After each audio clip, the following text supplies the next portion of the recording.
Okay, Shalom Aleichem everybody, thank you for joining us. Tonight is the night of Xmas, and there's nothing better than current events.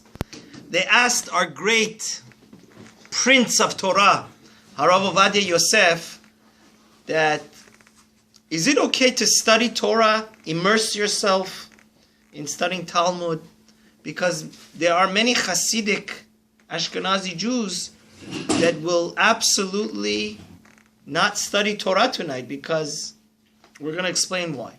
What is our halacha? What is our custom? What is the source? Why?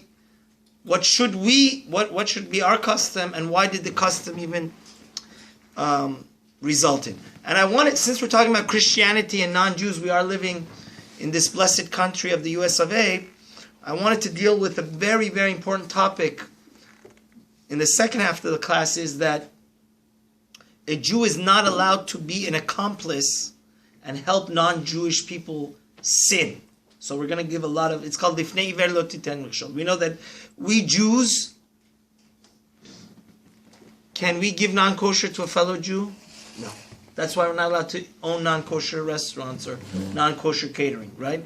Because we're not allowed to, the Torah says don't put a stumbling block in front of a blind person. If somebody, which means don't give people bad advice, don't throw people into a situation of sin. Now, believe it or not, this is such a serious thing that even we have obligation to help non-Jews become holy, not to go after the things that are forbidden to them. So that's going to be our relationship with the non-Jews. What's our ethical, moral, halachic authority? Okay, so first things first. Rav Ovadia says absolutely what we're doing here tonight, we're studying Torah, and I really welcome. It's lovely to have all you guys here. Is absolutely no problem. And the reason for that is that we never heard, Baruch Hashem, we Sephardic Jews have had giants like the Rambam, Maimonides, right? Giants like Nachmanides, the Ramban, right? The greatest personalities of Torah, greatest personalities of Jewish philosophy and law.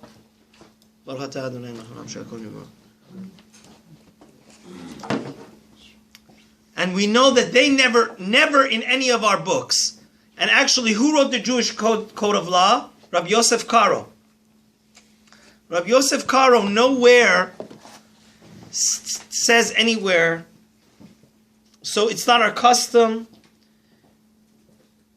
Nothing of this sort is brought down in the Rambam, in the Jewish code of law, the Shulchan Aruch, and none of our customs. So tonight is like any other night for us. We study Torah, we're jolly, and we're merry in studying and delving into the Torah. Now, where does this even come up? Why do many people reluctant to study Torah? They have a custom. What is this whole thing about that they don't study Torah on Xmas Eve? Because they say he was born, the cheese and crackers, Jesus.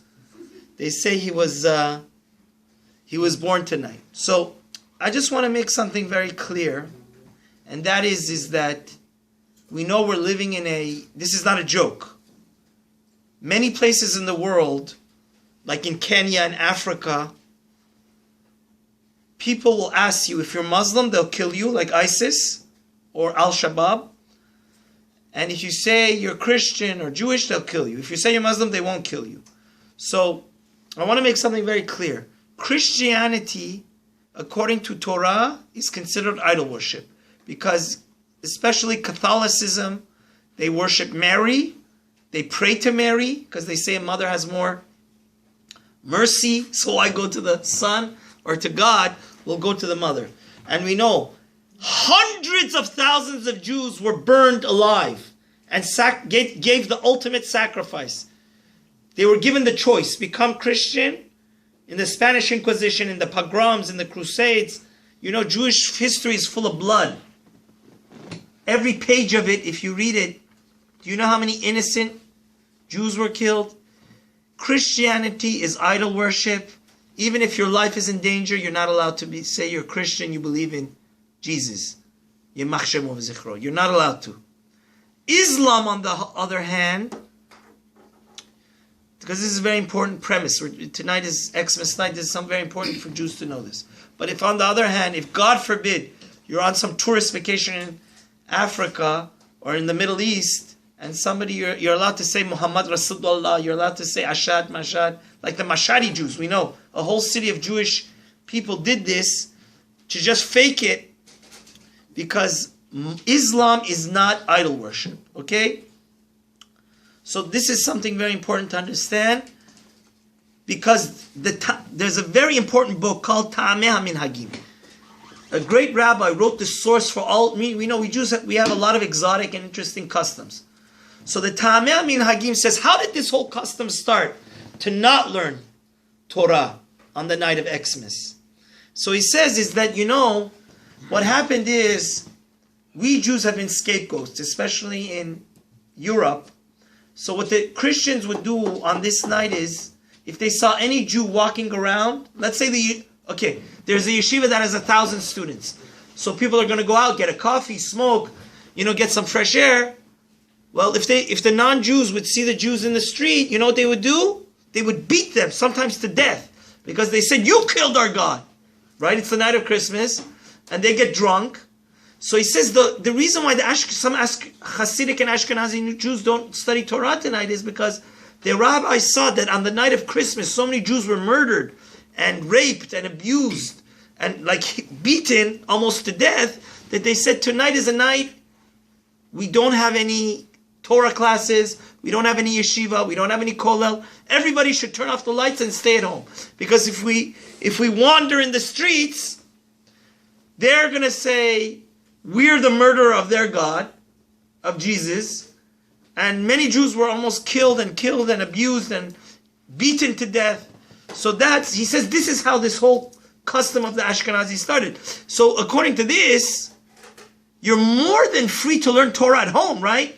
The reasons why the Ashkenazi rabbis of the time decreed that, they said don't study Torah in the public or in the temple, because if you travel in and out, right, people are going to go home, grab a snack, grab a book, right? If we're in the streets on this night, many Jews were murdered, many Jews were raped, many Jews were beaten. So we don't want to mess with them on this night. Let's be secluded. Let's lock both of our doors, turn off pearl the curtains, and not become a scapegoat, right? Because tonight is the night that they are ready to attack us. So according to this, there's absolutely no problem even for the Ashkenazim to study Torah at home. The whole reason it started is they didn't want the Jews wandering in the streets, going to yeshiva, going here, going there. But I also want to say that this custom Rav Ovadia brings is a very heavy-duty thing, because we know guys, I studied to be a CPA, and every business has a mission. This world also has a mission. When God created the world, there's a reason why He created it. And you know what it is? The reason why God created the world is that we, His servants, should pray to Him, have a relationship with Him, and understand Him. The greatest and most powerful mitzvah is the study of Torah. If 1 second in the Torah there would be nobody would study Torah, let's say, for example, everybody would be sleeping and everybody would be being jolly and fun, and not one Jew in the entire world would study Torah. You know what would happen to the world? It would explode. It would go back to tohu vavohu. The reason why God created the world is that people should be involved in the study of Torah. So to tell the entire nation of Israel not to study Torah is a very severe thing. Because Rav Shimon Bar Yochai says, you know what the biggest sin is? To waste time. Just like the greatest mitzvah is to study Torah, the worst sin is to kill time. It's literally like murder. But it's even, because when you murder somebody, can you bring him back to life? when you have opportunity to use your time productively. Now, I'm not saying you have to study Torah and pray every second of the day, but time should be used. Time is a very precious thing. Once it goes, is it ever going to come back? So Rav Ovadia also says, let's say we Jews, like let's say a Jew says, oh, all the Hasidim and all the Chabad, they don't study Torah, so I shouldn't either. No. Be very careful. The biggest mistake you can make in your life is to take one night of your life, any night of your life, and just throw it out the door. Because, the Talmud in Eruvin says the whole reason that God created night is to study Torah. God puts out at night, it's more peaceful, it's not hectic, you're not getting the phone calls, you're not hustling, you're not doing business. God meant the night to be a time of peace and quiet. And the Rambam writes, actually, the Rambam says during the day he was a doctor. He said all of the knowledge of the Torah that I got was what? At night. At night. He said it's impossible to become a knowledgeable, God-fearing Torah scholar if you waste your nights. Right? So this idea of there's some people, they're simpletons. They're like, oh, they want to adopt any custom that is out there. This is not a logical custom for us Sephardic Jews. Now, we don't want to belittle any other Hasidic or Chabad or Ashkenazi Jews, but for us to just adapt something, you understand, that is causing us to do a severe sin of wasting time is totally, totally out of the question. Because the Talmud in Yerushalmi says one mitzvah leads to another, and one sin leads to another. It says, God says, if you leave me one day, I'll leave you 2 days. So if you have, let's say every night you study Tehillim, you read Tehillim or you study Torah, and because it's Xmas, you want to leave your schedule, you know what happens? When you break a good habit, it could be tomorrow also, you've broken that positive cycle of doing a good thing, and maybe the next night also you're going to waste. And so this is not a good idea to go after this. Now, we also have to give a tremendous amount of respect to the Lubavitcher Rebbe. The Chabad, they do not learn Torah tonight. Till midnight. After midnight, they're allowed to learn it. But the Lubavitcher Rebbe also says, the reason why they don't learn Torah tonight is because, Jesus studied in a yeshiva. And they hold, now this is a tremendous chidush. We don't believe in this, but this is their reason. They say, if we learn Torah tonight, we give him holiness. Because he used to learn Talmud and this stuff, right? And we elevate his soul. So even the Lubavitcher Rebbe says, this is something for us that lived in the Christian countries. But the Jews that live in the Muslim countries like us, right? In Iran, it was an Islamic country. He says, so therefore, I don't believe that the Sephardic Jews should accept my custom of not studying Torah, because this is something having to do with us that live in a Christian country. But and it's very fascinating. If you look, I was looking in a history book, it shows them playing chess. A lot of these Hasidic Rebbes, because they're really serious about it. They say that since Jesus was a rabbi, if we study Torah on his birthday, he was born tonight, it elevates his soul. But this is absolutely not. And now I want to let you know, Rab Moshe Sofer, I don't know if you've been in Vienna, but one of the greatest dynasties of rabbinic leaders in Europe was the Sofer family. The Khatam Sofer, Khatan Sofer, Katav Sofer. Rab Moshe Sofer is one of the greatest, most influential rabbis. They asked him about this question. Is it okay to learn Torah or not? And you know what he said?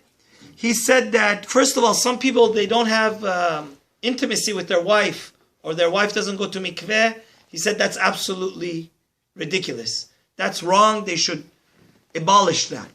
But he says another very interesting reason why the Ashkenazim have this not to learn Torah. He says, you know what it is? He says the Catholics, they go to church on Christmas Eve to pray. So it says that me read it for you inside. He says, everybody's in the church on Christmas Eve. And you know where they would have their mass? After midnight. So they would open their presents, and after midnight, or whatever, they would do whatever, their eggnog, or I don't know. After midnight, they would start going praying. So he said, God forbid, this is a very logical reason, by the way. He said, God forbid, what would happen is that the Satan would say, oh, look, millions of Christians are praying to you, to God, because, you know, they believe in the Trinity. They do believe in our God also. They just say it's a whole happy family. There's a mother-in-law, father-in-law, it's a ganze mishpach over there. But we say, he says, you know what happens is, if we learn Torah at the beginning of the night and go to sleep at midnight, then all of them, millions of non-Jews are praising the Lord. This looks bad for us in heaven. So he says the rabbis, in order that it shouldn't be bad luck for us, the Satan shouldn't say, oh, the non-Jews praise the Lord more than us. He says, that's why the rabbi said, go to sleep in the beginning of the night, and we'll show that on the night of Christmas, actually the Khatam Sofer says it's the opposite. The reason why we don't learn Torah is we go to sleep from like 8 to 12. Then we get from 12 to midnight to learn Torah, to like kind of, it's like a spiritual war, to show that we also are so committed to the Torah that we're willing to wake up at midnight, understand? And learn Torah in order to, kind of balance the scales and to show that, but getting back to the bottom line is, all of the Sephardic rabbis would learn Zohar, v'chen na'agu olam b'Zohar Kadosh, v'chen b'brakot, sh'agam estornik l'kitzom mishinato. There's, in the Talmud, first of all, in the Talmud, if you look at all, there's so much Jewish history and Jewish customs and laws for the Sephardic Jews. This is not brought down. So, bottom line conclusion of this part of the class is that absolutely, positively, it's actually a bigger mitzvah to learn Torah. You know why? Because we're off. So if every night of the year, I actually want to tell you an amazing thing. Because we're talking about studying Torah. Do you know the first 2 questions God asks you when you get to heaven is what? God will ask you 6 questions when you get to heaven. 6 questions. The first question he'll ask you is, were you honest in business? Because if you weren't honest in business, it shows that your belief in God was lip service, emunah. Because if God is giving you the money, right, we have to do our hishtadlut. Hishtadlut means as ma harikat as choda barikat. God is not going to make miracles for you. You have to go do your 7-hour, 8-hour, 9-hour shift of work, right? But when you cheat in business, you're showing that, hey, why is God blessing? Who's bringing the blessing into the house? It's me. So therefore, let me ask you a question. If God is giving the blessing, would God bless you by short-ending people and acting dubious and being embezzling and being a cheater? So the litmus test of whether you really believe in God is what? If you're honest in business, right? But the second question God is going to ask you is, did you have a set time to study Torah every morning and every night? Right? So again, it goes without saying that, of course, this is, for us, it's nonsense. I mean, we don't want to belittle the Ashkenazi or Chabad or anybody. They're such spiritual and holy people, maybe much more holier and learned than us, Sephardic. But in this specific case, the Rambam says that night was considered for Torah. And if you have a set schedule to study, like I teach a class, every night we study 1 page of Gemara, Daf Yomi. So why? Because if it's Xmas, we're not going to give the class? No. The second question God, and actually they say the first thing that God punishes is for you. The first question God asks you is if you're honest. But the first thing He punishes you is if you wasted your time and you didn't study Torah. So therefore, your conscience should be clear. It's a bigger mitzvah to study Torah Because actually, some people, they're going to go to God and they're going to say, God, you know why I didn't? God's going to say, why didn't you have a set time to study Torah every morning and every night? He's going to say, God, I was working. So then God says, okay, Shabbat, why you ate cholent and you slept all day? Shabbat, you should have learned the Parsha and studied Torah. So actually, there could be a little bit of an excuse when we're busy, overwhelmed by work. But actually tonight the whole city's asleep. It's a bigger mitzvah to Torah. It's more of an obligation. You hear where I'm going? It's more of an obligation because there's nothing too cumbersome. There's nothing cumbersome. There's nothing to bother us. So in talking about non-Jews, I wanted to go. My friend's father wrote this book. He's a really great rabbi. He's one of the chief rabbis of Mexico City. He wrote an entire book about Jews and non-Jews, how we have to interact with them on Shabbat. Because Nate, there's a lot of halachot on Shabbat. Like let's say you don't have light, you don't have heat. Are you allowed to tell a non-Jew to turn on the fire and this and that? And it's a fascinating book. He talks about every aspect of our relationship with the non-Jews. So since tonight is Xmas, I wanted to go to the second part of the class for the next 5-10 minutes, and we'll wrap it up. Something we have to understand, like I said before, is that, now, we talked about the Rebbe of Lubavitch. I want to tell you something very important. We Jews, and this is such a beautiful thing that separates us from the Muslims and the Christians. The Muslims and Christians says basically, if you're not a Muslim or a Christian, you're going to go to hell. Like they say, we Jews are going to go to hell because we don't believe in their Messiah or in their Ahmad or Ahmaq or whatever. So but actually, this is something very important. We believe a non-Jew that keeps 7 commandments. 7, look at me here. 7 commandments, they will go to heaven, just like us. Of course, we will have a higher place and much more beneficial relationship because it's like poker. The more chips you have, the more, right? No pain, no gain. So we had to keep kosher. We had to do a million other things that they didn't have to do. But we believe Hasidei Umot HaOlam, the Talmud in Sanhedrin, and the Rambam brings this. We clearly, all opinions believe, righteous non-Jews will go to heaven, just like us. They just have to keep what? 7 commandments. Now, who knows the 7 commandments? It's good to know this. Because the Rebbe of Lubavitch said, there's 2 things you could find anywhere in the world. Coca-Cola and Chabad. So, he said it was a mitzvah when the Jews go to all these exotic places is to get like the non-Jews to accept their 7 commandments because we're doing them a tremendous favor. We're giving them a one-way ticket to heaven. And the first commandment, it goes with the Aleph Bet. The first commandment the non-Jews have is Ever Min HaChai. Do you know what that is, Eitan? Ever Min HaChai is animal cruelty. Non-Jews are not allowed to just rip off, guys, the world used to be a very savage and barbaric place. Unfortunately, we see in the Middle East and what they did in San Bernardino, some people still have that barbarism in them, but people used to,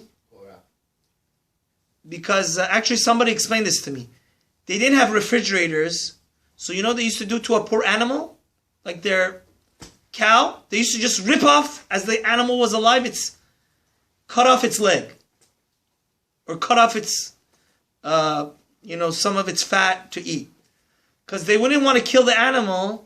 Because if they kill the animal, in 2-3 days, within a day or two, all the meat would rot. So this way, the animal would still be alive, but the poor thing would be what? So the first commandment the non-Jews have is it's forbidden for them to be cruel to an animal. If they want to eat an animal, you know what they have to do to it? They first have to kill it. They don't have to do shechita, like bring a rabbi but at least they need to kill the poor animal before they rip off its arm or leg. The second commandment is, thank God, in America they're doing the second commandment very nicely. God expects of the non-Jews that they should have a court system. They should have a civil law. So, because you saw in LA the riots. If there's no police and civil law and courts, people will eat each other alive. So, by the way, God told these 7 commandments to Adam, and he told him to teach it to his kids. And again, when Noah, it says in the Talmud, when Noah came out of the ark, because if God is our creator, obviously he's going to give us some rules and regulation. And the beautiful thing for them is if they keep these 7, they go to heaven. 7 to heaven. Never forget that. So if you have a very close Jewish friend, it's a mitzvah to teach him this. We should actually teach our custodian Elio. Nate, remember, we're going to have to teach Elio this 7. So the second one is that the non-Jews need to have a law and order, a court system so the criminals will be prosecuted and the good people, innocent people will be protected. The third commandment they have is, you know what? They can't steal. Right? That's logical. They can't do embezzlement. They can't steal. The fourth commandment is that they can't curse God. They have to respect God. The fifth commandment is they can't do homosexuality. They can't sleep with a married woman. They have to keep the sexual laws of the Torah. They can't sleep with their sister. They have to keep the ethical sexual conduct, right? They're non-Jews, according to the Torah, are not allowed to sleep with married women. They're not allowed to sleep and rape their sister or sleep with their aunt or do homosexuality or bestiality. And I want to tell you, if the Jewish Supreme Court, the Sanhedrin, if we had a temple and the Sanhedrin would be there, if they would warn a non-Jew not to do this, we would.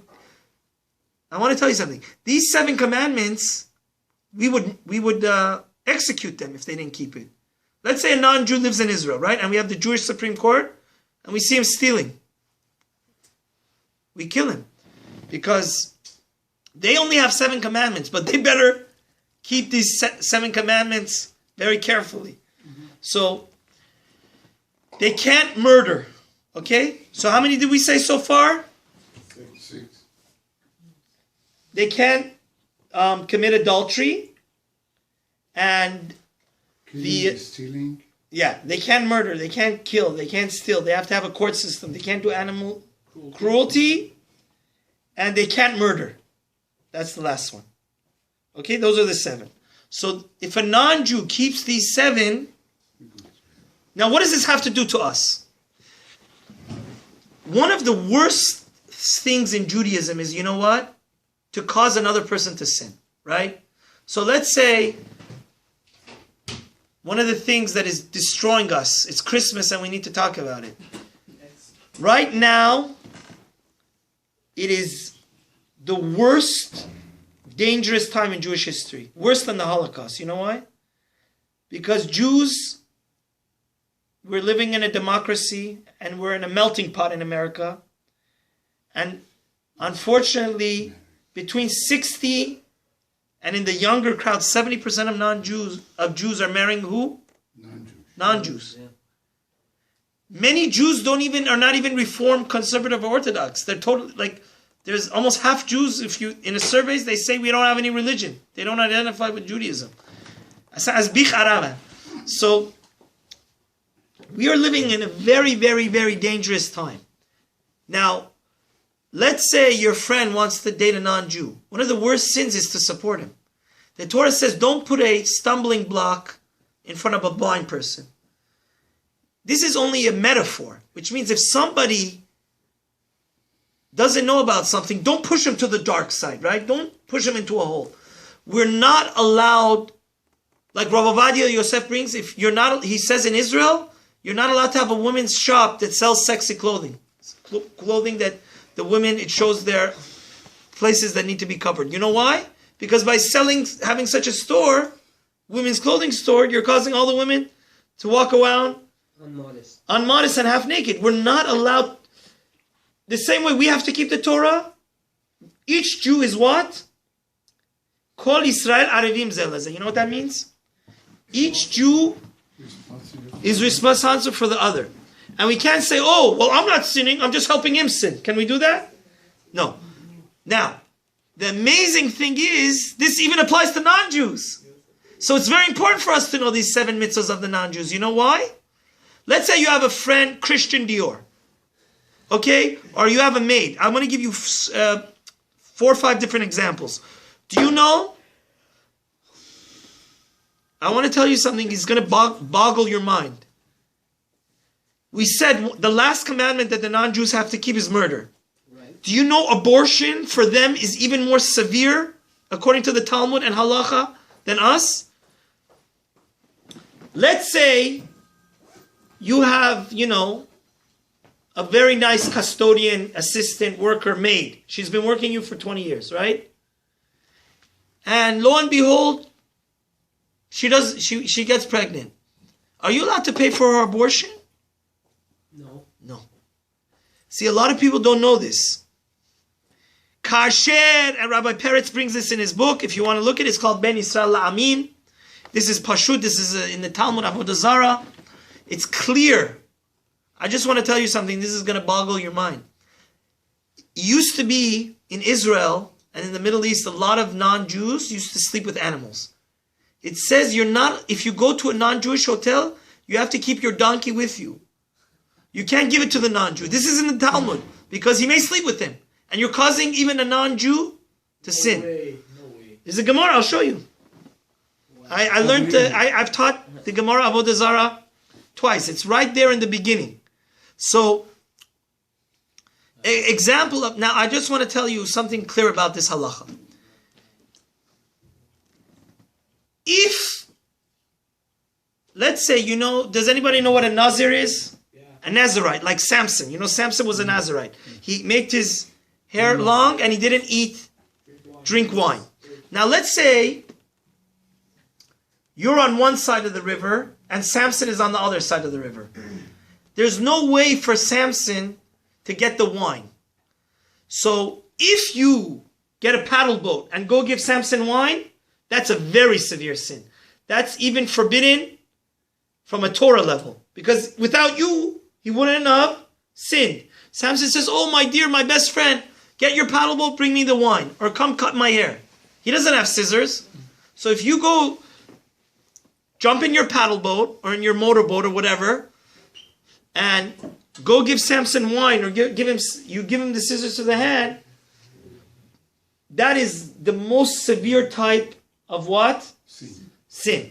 But let's say Samson has scissors at his house. He's just hanging around your house and he says, can you give me some wine? Even then, rabbinically, we shouldn't do it. Even though, kind of like, if you wanted to give in to him, he would have just gone across the street to his own house and took in the scissors. But even rabbinically, the rabbi said you shouldn't be partners in crime. Same thing with a non-Jew. You shouldn't get involved. Don't get yourself involved because you're going to get a bad. Guys, we're in this world to get good credits from God. If you cause your maid to get an abortion, that's a big problem.